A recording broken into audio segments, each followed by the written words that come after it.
Hey church, 5 in Philippi, glad you're here. How in the world should a person, a boy, a girl, an old person, a young person, in between, people who get married, people who just started going to church, people who've been in church forever, how should they celebrate God's peace? How do they walk God's peace into their life? How is it tangible in the way that they think? Finally, brothers, verse 8, he's doing a finally again. He already did it in chapter 3. Finally, brothers, whatever is true. Finally, church. Finally, friends. Finally, the people that I yearn to see even though I'm stuck. Whatever is true, honorable, just, pure, lovely, commendable. If anything is excellent or praiseworthy, you are to think, you are to dwell, you are to settle, you are to park your thought life there.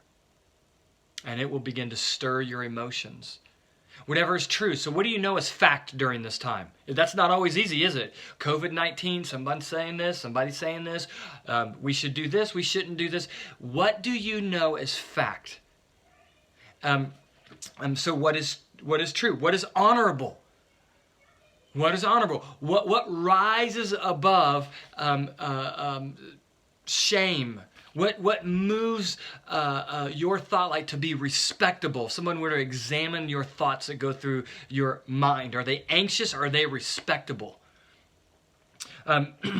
Whatever is just, whatever is right. What is right in this situation? What do you know is real justice during this time of quarantine? Whatever is pure, no additives. My thought life has no additives. And so what do we think about? The Bible's very clear that the Word of God is pure. And then not just the purity, but also what is beautiful. What is beautiful in all of this mess? What can you plant your feet on and say, here is beauty? We are a people that love and are attracted to beauty, and so we should be. Because God has created that way. What is real beauty in the midst of COVID-19? And then whatever is commendable, which is an interesting word, is how people think about you.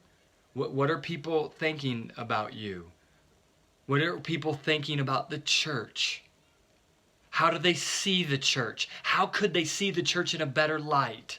Whatever is commendable, whatever is pat me on the back, well done. We are to think of those things. I think these are summary statements. If anything is excellent or praiseworthy, dwell here, think here. Church, COVID-19, you are to think here. So let me just give you one example of where anxiety will rule and not peace. When we dwell on lies, that will bring anxiety. And so let me just give you an example. If our hope is whether the economy can really recover or not, that's going to bring anxiety. That's a lie. If my hope is if our economy can survive, if it can't, I don't know what I'll do. I don't. And then that can bring shameful and disrespectful thoughts in your mind about I've got to start looking out for myself. I've got to start doing things that are about me or about just my family or my interests, which moves you to act unjustly, because then you're looking out for you. You're not looking out for those who are in great need or the poor or the abused or the broken. You're looking out for yourself at all costs. And then that will move you to impure thoughts, because you'll begin to use people for your own benefit instead of looking to build them up. And then you'll begin to think of ugly things. The beautiful things that you could think of, you'll begin to think of ways, any way possible, to alleviate your anxiety, to make sure that you can survive. And those thoughts are ugly. And then commendable, I don't care what people think of me. I got to look out for me. I got to look out for who I am. My community, my church, I've got to make sure I'm okay. Anxiety. And the way that you and I rest in the peace of God is because our thought life is just going to be different than the world's, because we are the church. Ultimately, all those descriptions we are to think of are not just things, they're a person, Jesus Christ, and his life, his death, his burial, and his resurrection. And you and I have the mind of Christ now. And we are to think of these things. Love you, church.